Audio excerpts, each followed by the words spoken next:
So if you want to learn the step-by-step instructions on how to cook one pan creamy mushroom chicken, just keep on watching.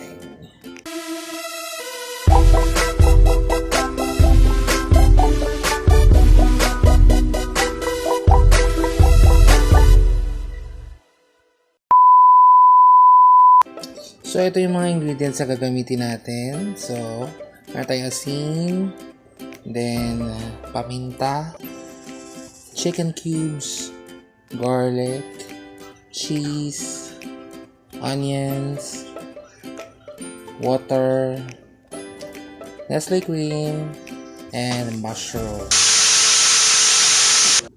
So start tayo sa pag-season ng ating chicken. Yes, yan ang pinakamahalaga,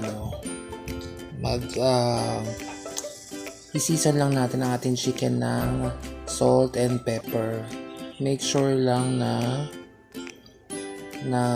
coat natin ang chicken natin ng salt and pepper dahil malaking bagay ito sa pagpapasarap ng ating lulutuin. Yan.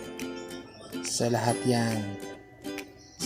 ng iyong lulutuing manok, kailangan niyang salt and pepper. A few moments later. So mag-start tayo sa pag-fry ng ating chicken. Yan. So i-fry lang natin sila. Hindi naman kailangan na lutong-luto ang iyong chicken, just enough lang to brown the chicken. And make sure lang na wala talagang matitirang hilaw kasi mamaya papakuluan pa rin naman natin to.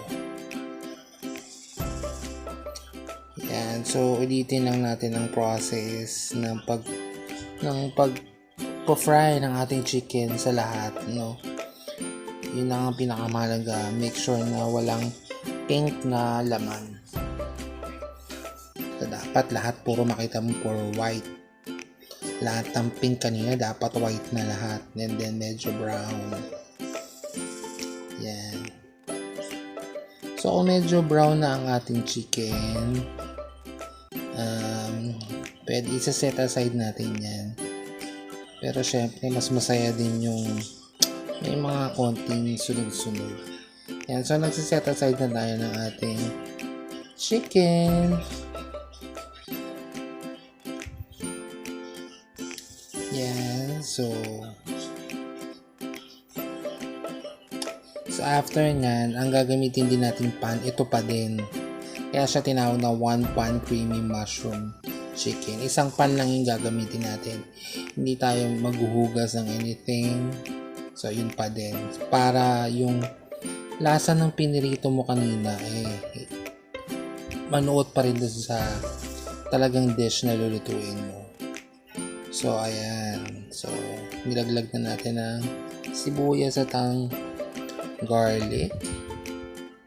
Ayan. So gisa-gisa. Huwag na tayong magdagdag ng mantika. Okay na yun. So yan. Pit. Mahalaga yung mga pitpitan na yan. Then lagay tayo ng konting asin. Syempre ang ating seremonyas bago simulan ang matindihang pagluluto. So hintayin na natin medyo maluto pa ang sibuyas,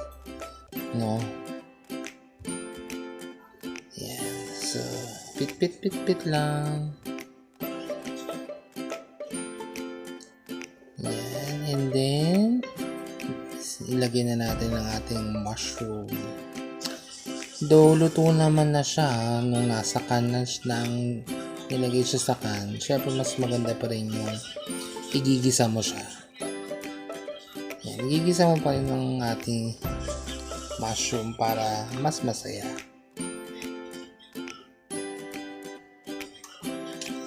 So after nito, lagay tayo na konting tubig.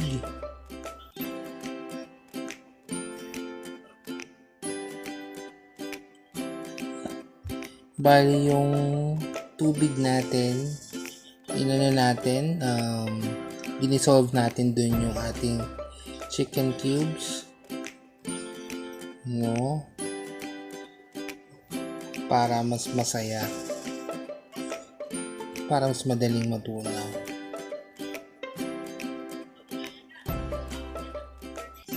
Mahalaga ang chicken cubes dahil ito ang magpapalasa sa ating one pan creamy mushroom chicken. Huwag nyo masyadong damihan ng tubig. Para just enough lang para parang half cup lang or 3/4 cup. Enough na yun. Yan, and then after nyan, pag medyo kumulo na ng very light, pwede natin ilagay ang ating cream. Yan. Yan, ilagay na natin ang ating cream.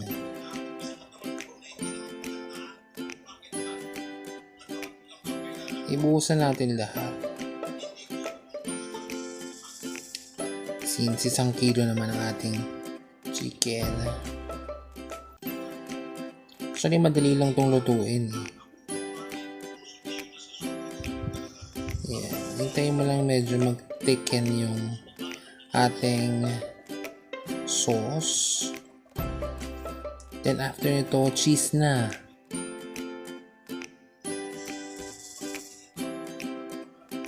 So, bali ang magpapaalat sa ating lulutuin yung ating cheese.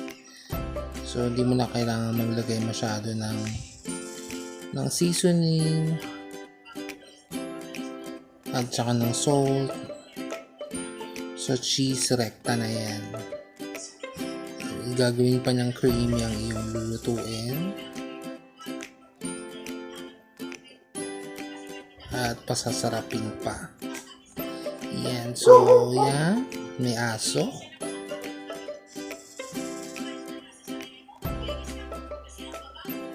So, hintayin natin na medyo kumulo ng konti para medyo matunaw ang ating chicken. After nito, ibabalik natin ang ating mga manok. Yan. Since medyo nag-thicken naman ang ating sauce, yan, ibabalik natin ang chicken. Yan.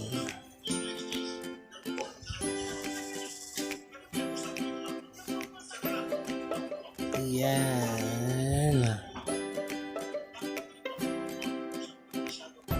Tapos after nito, papakuluan lang natin ulit ng another 3 to 5 minutes. Ganun lang. Yan, isama natin yung sauce na yon. Masarap yon.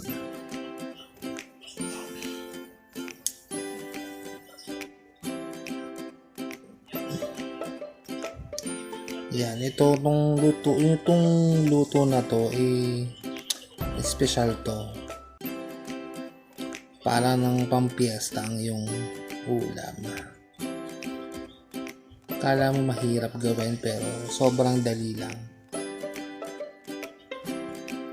Ganun lang siya kadali. Pwede mo na siyang hindi tikman dahil for sure masarap na yan.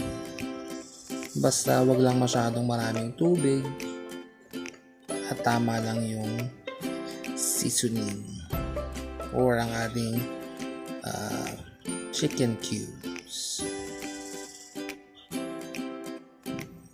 Yan. So, medyo hintay pa natin medyo mag-thicken pa.